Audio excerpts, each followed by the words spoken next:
Hi guys, my name is Keith Narodis, known as the leader and superior of Club LASM, aka lover of animated shows and movies, and I'm here with Sam, aka Simpy. Yo, what's up? I'm back, like always. Colby. You parasite. And of course, AnimatedAbe. Known as the other superior of LASM. I am superior. So first things first. Oh my gosh, I miss Anne so much. I'm actually planning on watching the sixth one tonight. Oh jeez. Yes.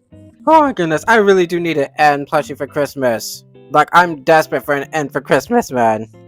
The plushie? Yeah, the plushie. Like, and maybe a poster as well for my room. So first things first, how are we doing this lovely Saturday afternoon or evening? I am doing good. Yeah, I'm doing alright. Playing Mario Galaxy 2. How about you, Colby? Things are things.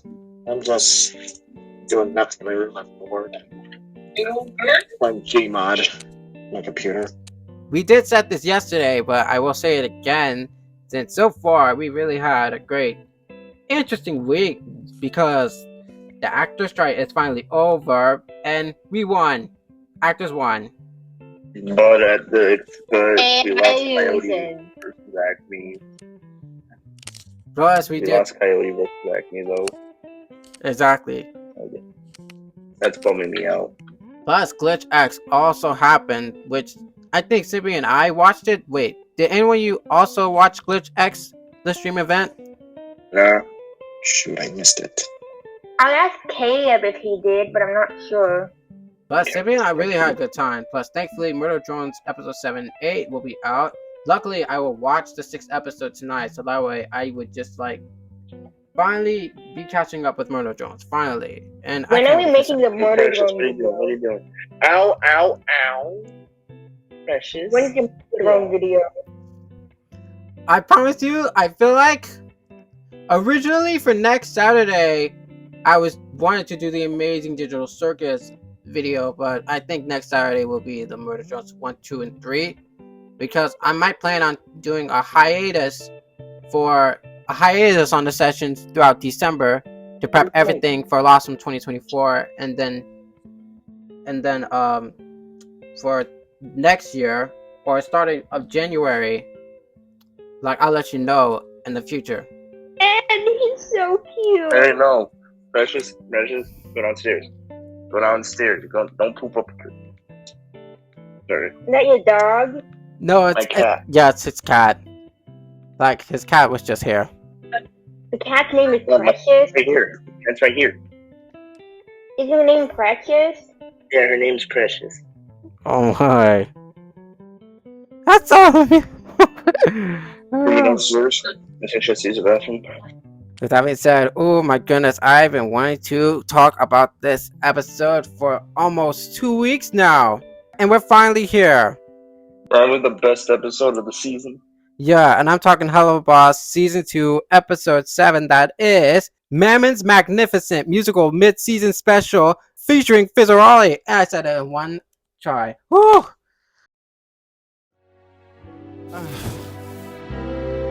I just don't want you doing all this for someone's approval. Sometimes heroes let you down. I know, Oz, but this is for me. I don't want to lose.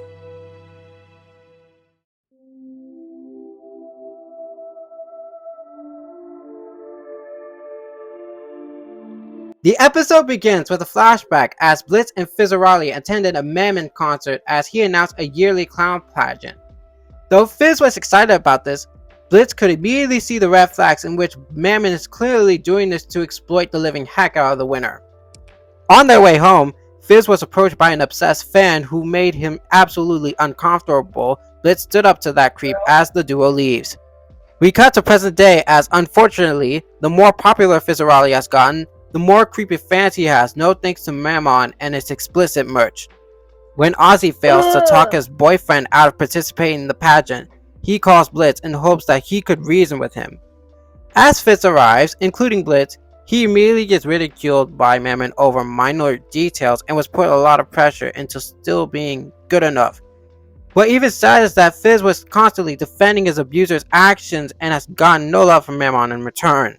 With the competition tied between him and the twin sister clowns, Fizz was forced into a meet and greet that deep down he doesn't want to partake of. And to make matters worse, during the meet and greet, Fizz went from seeing a little deaf fan that made him happy into a familiar obsessed fan that drove him this low. Fizzy has Oh my God. 2 separate panic attacks and nearly fainted. I love the scene with the deaf one. That's my favorite scene already. I know. After Mammon again forces poor Fizzarolli into something that just had him on edge, Blitz tries to open his friend's eyes of Mammon being the source of Fizz's suffering, but failed.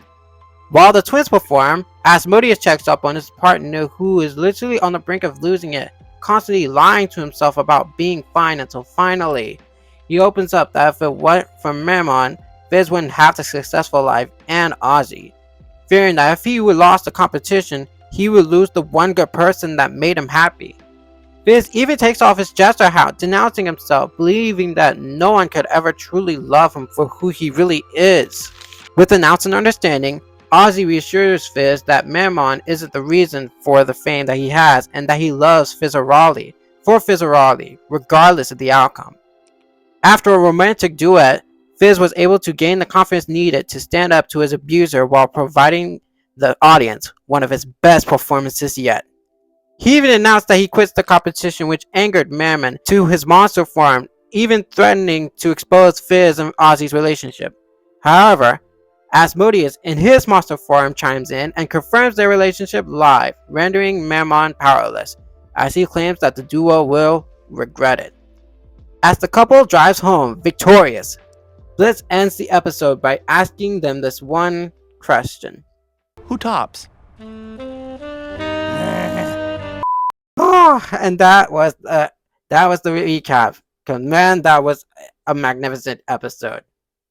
Honestly, I think this is the most fan appeal I've seen from the episode. Like, there's no like people dunking on it. Barely I've seen people dunking on it. Like, a lot of people agree. Even people who don't like this story agree this episode is good. Yeah, because to me, what I love the most about this episode that there weren't any subplots that would interfere with the main plot. This whole episode was just one plot and one plot only, and that one plot being focused on Fizzarolli. I said this once and I'll say it again. I absolutely love the scene with the deaf kid. Like, really good disabled representation, especially in animated media, since we don't get a lot of that. And the fact that Fizz knows sign language is actually really cool. Yeah, and I think I'm starting to realize that with the firework explosion that happened during Fizzarolli's past, it may have also affected his hearing. And it further proves that, because when he was speaking sign language to the deaf child, you may notice that both of their horns are broken. Basically, the horns is basically their ears. You know what I mean? I don't think Fizz is completely deaf, but he probably still has some mild hearing problems. But he was completely deaf at some point after the accident. Or, like someone pointed out, it could have made him unable to speak for some time. Which it might explains why Fizzarolli would know sign language. So, according to people on Tumblr, they've said that the sign language is pretty accurate, especially when they have to animate characters with one AS finger to work with.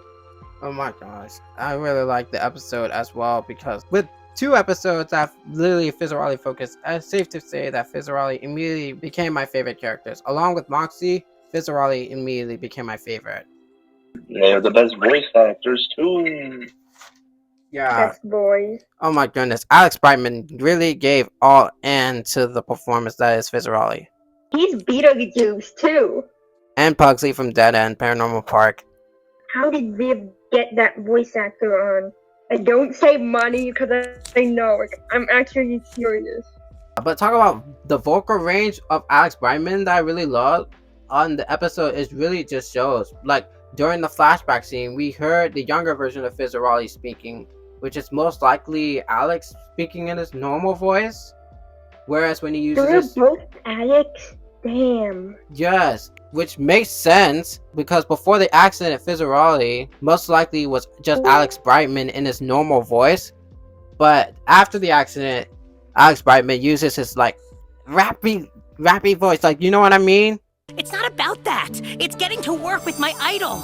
I just love that he's giving someone new the chance to be in the spotlight. He's an inspiration. Got it right here. Be right back after. Don't worry, Oz. I'll be super low-key. Nobody will notice me. That's like top tier vocal range. He has a raspy voice because it could have damaged his vocal cords somewhat.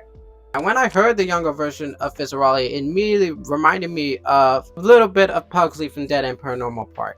Because it is Pugsley. Exactly. Like, I've literally just rewatched Dead End Paranormal Park before the episode came out, and I can immediately see that just like that. I even also like the episode because it really dives deep about the cons of being a popular celebrity when it comes to being stalked, exploited, and abused, and so on. It's like us, the audience, can understand from a celebrity's point of view of what they had to experience behind closed doors. And Fizzarolli is one of those examples because poor Fizzarolli, he has been stalked by this obsessive fan, and what's worse is that he's been completely being exploited by Mammon non-stop, even from the competition. The fact that he's literally trying to defend his idol, who's literally showed no love for him in return. I even made a tweet saying that this is literally the Owl House all over again. It's like the saying goes, never meet your heroes. Oh, jeez. And I love how they really showed it, like never meet your heroes, like what it's like to not meet your heroes, because you don't know what celebrities are behind closed doors. Oh, that and behind closed doors can be two things, that and SpongeBob, but we're not getting into that. If you know, you know. Remember the SpongeBob episode when like the Krusty Krab employees went on strike? The term behind closed doors can work with two things. This whole scenario and SpongeBob. But we're not talking about the SpongeBob behind closed doors. It's like how funny SpongeBob was. Like he didn't know what going on strike meant and he was excited about it.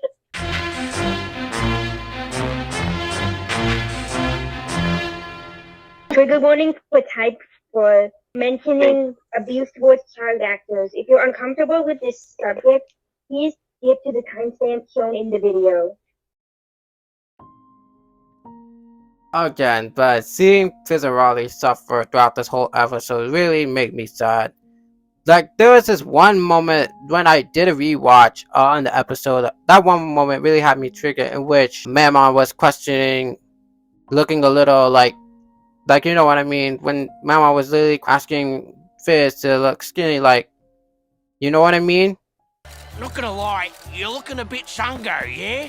Maybe lose a few so we don't gotta make any more adjustments to the fizzies. People like them skinny as Yes. That moment really actually triggered me because I have to be honest with you guys. I've been recently doing some research about Judy Garland and the traumatic experience that she had to go through when filming The Wizard of Oz, and it broke my heart. Similar scenario when I've read some of the snippets of Jenna McCurry's I'm Glad My Mom Died. That almost broke my heart. Like, you don't know the traumatic experience that even child stars have to experience behind closed doors. Similar scenario with Fizzarolli.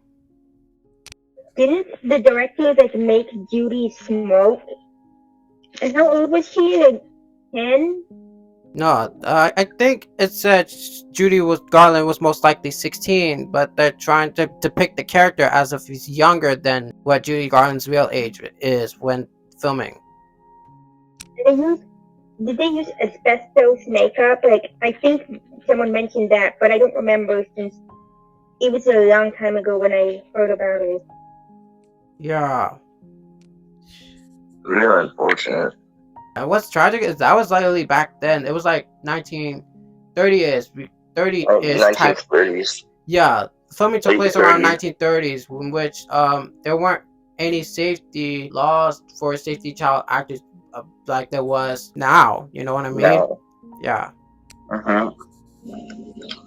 Back then, that was crazy. Oh, sorry that took a dark turn. Jeez. Yeah. I didn't fits the combo. With that being said, what were your favorite moments from the episode? The sign language moment. Same here. Same here. I'm It's cool literally that watching Fizz it. even had a name sign. Like, he had a sign for his name. I think I remember there was a Helluva Boss panel not long ago, and they confirmed the deaf child's name, Oliver. I'm not a fan of musicals, but the songs were good, as always in Helluva Boss. Oh, the romantic duet one. I love the romantic duet one. But before that, I really loved Fizzarolli and Asmodeus' relationship. Even more than I did with Oops. I've said this once, and I will say it again, that the Fizzarolli and Asmodeus relationship is everything that Stolas and Blitz isn't, communication-wise. Like, I'm wondering, when are Moxie and Millie gonna have an episode again? They haven't even appeared in the last, since, like, when? 2 episodes ago? Yeah, but seeing the whole conversation and with Fizzarolli keep saying, I'm fine. Like, you remember that one Owl House episode reaching out? Because that what immediately reminded me of. That one Owl House episode reaching out really had me emotional. Fizz was like Lucius, just keep saying, oh, I'm fine, but really, they're not fine. And I believe this was the first time we saw Fizzarolli with his broken horns, and it was breaking my heart. But You thankfully, did see it briefly in the flashback when he was burned, but not when they were fully healed. Yeah, but still, regardless, Fizzarolli finally fessing up to how he's really feeling really did broke my heart there. That's why it was my favorite moment, because Asmodeus did reassure Fizz that he don't just love him for the celebrity lifestyle or the status. He only loves Fizzarolli just for Fizzarolli. Best partner ever. And I've said this, I really like Asmodeus and Fizzarolli, and this is from coming from someone that when I first met them, I didn't really like them just for interrupting Moxie's song for Millie when they made their debuts. I'm glad they're not antagonistic. Yeah, because when I feel like rewatching the Ozzy episode, I'm just gonna look back and say, wow, I can't believe I almost didn't like them guys, but I'm gonna like the song even more. Because when I first watched it, it was hard for me to not like them, because the song, the Asmodeus song, was such an immediate bopper. But now, since they're more likable in episodes 6 and 7, I can actually like the House of Asmodeus song even more. Give me a thrust. You show me some love. From the groin to the bust, in desire we trust in the House of Asmodeus. They were just masking, like, how they don't like love, even though they really do. Yeah, that's why that's the most hilarious part. But thankfully, Asmodeus finally came out to the world about the relationship. It seems like everyone is like, they're more happy about it. Some are happy, others are like, whoa, what? They knew it.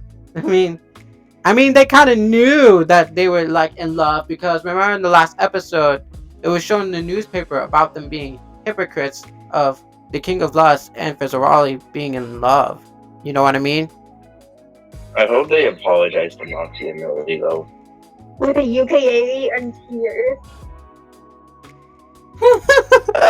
Don't. I had that. Like, I bet you guys were laughing after that one thumbnail design I made for the prediction episode. Colby, are you there? Colby. I'm still here. Yeah, like, what were your favorite moments of the episode? Well, not getting that creepy fan. Like when the creepy fan died? My goodness, Blitz was there. I really like Blitz in this episode. Though Blitz didn't actually play more of a bigger role-ish on the episode, I'm really starting to like how Blitz and Fizzarolli are more likely friends again. The further detail was shown when they actually addressed Blitz as Blitz and not as Blitz-O. Because in the last episode, when they did not like each other, Fizz was calling him Blitz-O. But when they're now starting to rekindle their friendship, they're now starting to address him as Blitz now. Which is good. With that being said, what can you predict on episode 8 that is titled The Full Moon? Lena, obviously. I mean, it's obvious. Genuinely, it's really maybe obvious. Maybe Moxie and Millie have a honeymoon.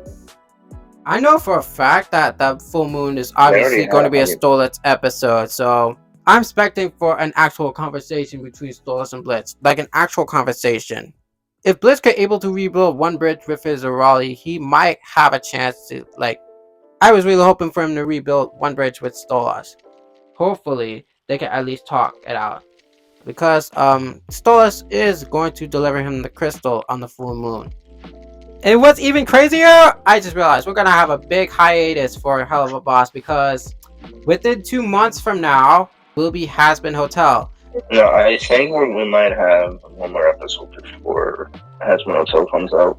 I might not think so, because to me I feel like Vizzy Pops and the Spindle Horse crew big plan is that for the new year of 2024, they're going to stream out the Has-Been Hotel episodes on a weekly around January to February. Then March will be the full moon. That's what I believe. They're going to get the Has-Been Hotel season 1 episodes out of the way, so that way they can have more time to finish out 8th episode, that is the full moon. With that being said, thank you all for being in today's awesome podcast. And Simpy, Sam, I couldn't accept the fact that Sam literally did the entire outro before I was even about to do it. Like, I was even surprised myself. So, as of this recording, Indie Animation Day is going to be within 5 days, and I can't wait for me, Simpy, and of course Colby to deliver all the Indie Animation content for Bomia Spark, Neoverse, Naomi's World, though Bomia Spark and Neoverse is already uploaded as a Sketch Pictures video, so I'm going to link the Sketch Pictures playlist in the description below. Make sure you like and subscribe so you never miss another video of the awesome If you videos. don't like and subscribe, I will come for you. Make sure you lick that like button. Oh, However, Microwave Society puts it. with that said, I bid you peace. Goodbye. Say bye, everyone. Bye-bye. Oh. Bye. I know where you live. I know where you live. I know where you live. I know you guys live as well. Not really, but I'm only just saying it just to join the party. Whatever. Bye.